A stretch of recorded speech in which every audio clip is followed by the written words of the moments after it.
திராவிட பண்ணை, முத்துகிருஷ்ணன் போன்ற ஏராளமான கழக வீரர்களை தந்த மாவட்டம் இந்த திருச்சி மாவட்டம். நின்ற தேர்தலெல்லாம் வென்ற ஒரே தலைவர்னா நம்முடைய முத்தமிழ் டாக்டர் கலைஞர் அவர்கள் மட்டும்தான்.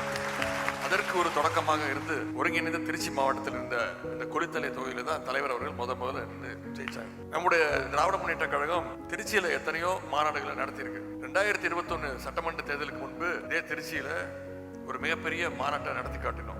இப்பொழுது மீண்டும் அதே திருச்சியில நம்ம சந்திக்கிறோம். நம்முடைய கழகத்துல கிட்டத்தட்ட 23 அணிகள் இருக்கு. ஆனா கழகத்துடைய இதயம் அப்படின்னா அது நம்முடைய தலைவர் உருவாக்கின இளைஞர் அணி தான்.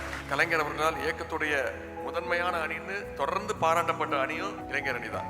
அப்படிப்பட்ட அந்த இளைஞர் அணியில பொறுப்புல இருக்கிறது நமக்கெல்லாம் ஒரு மிகப்பெரிய ஒரு பெருமை. திராவிட முன்னேற்ற கழகம் துவங்கப்பட்டது வெறும் பதவியில இருக்கணும், ஆட்சிக்கு வரணுங்கிறதுக்காக துவங்கப்பட்ட இயக்கம் திராவிட முன்னேற்ற கழகம் கிடையாது. நம்முடைய இயக்கத்திற்கென்று கொள்கைகள் இருக்கு. அதை நீங்க முதல்ல உருவாக்கிக்கணும். அதே நேரத்துல ஆட்சிக்கு வந்தா மக்களுக்கு செய்ய வேண்டிய அந்த நன்மைகளை செய்ய முடியுங்கிறத ஒரே காரணத்துக்காக தான் நம்ம அந்த பணிகளை மேற்கொள்றோம். இன்னும் ஒரு 7-8 மாதங்கள் தான். எடப்பாடி பழனிசாமி ஒரு 4-5 மாதங்களுக்கு முன்பு என்ன சொன்னார்? 2026 இல்ல 2036லயும் நாங்க பிஜேபி பக்கம் போக மாட்டேன்னு சொன்னார். இன்னைக்கு அவங்க காலில் போய் விழுந்துட்டாங்க. இதெல்லாம் மக்கள்கிட்ட கொண்டு போய் சேர்க்கணும். சென்ற 10 ஆண்டுகள்ல எப்படி தமிழ்நாட்டை ஒரு அனைத்து மாநில உரிமைகளையும் கொடுத்து தமிழ்நாட்டை ஒரு மிக ஒரு மோசமான நிலைமைக்கு அதிமுக ஆட்சி கொண்டு போய் விட்டாங்களோ அதுல இருந்து நம்முடைய தலைவர் அவர்கள் மீட்டு கொண்டு வந்திருக்கிறார். மாநில உரிமைகள் அத்தனையும் போச்சு. ஒவ்வொன்றுத்துக்கும் நம்ம போராடிட்டு இருக்கிறோம். எனவே அந்த நிலைமை மீண்டும் வந்துடக்கூடாது என்பதுல நம்ம தெளிவா இருக்கணும். இதை மக்கள்கிட்ட கொண்டு போய் நீங்க சேர்க்கணும்.